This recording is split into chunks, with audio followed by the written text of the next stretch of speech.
Welcome to Scriptwriting 101. One of the textbooks that you're going to need to actually start with writing is freely available.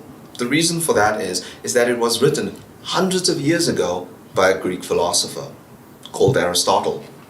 Now, he wrote a book called The Poetics, where in it he describes theatre, and especially Greek theatre. But one of the most important parts of it is called the three-act structure. And in it, he starts describing why three acts work. Now, if you have to think about a movie, or TV, or even your favorite animated short, it actually consists of a three-act structure. The best way of describing the three-act structure is that it has a beginning, it has a middle, and then it has an end.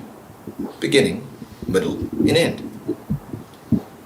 Now, the reason why we have beginnings in any story is that we need to understand where the character comes from, what world they existed in. Now, I spoke in the previous episode a little bit about tension and acts. Now, you have to remember that a script is not just one big act or three big acts. It's just amount of times that you create the tension and then you build that tension and then you release that tension. Now, the big parts of a script is a scene. A scene usually takes place in one location. And it usually has to do with the character continuing the journey within the story. Now, depending on where in the story the scene takes place, you will actually have different elements within that scene.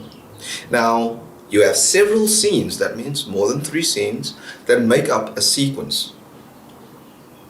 2 or more sequences make up an act. Now, each sequence has a reason for existing within a story.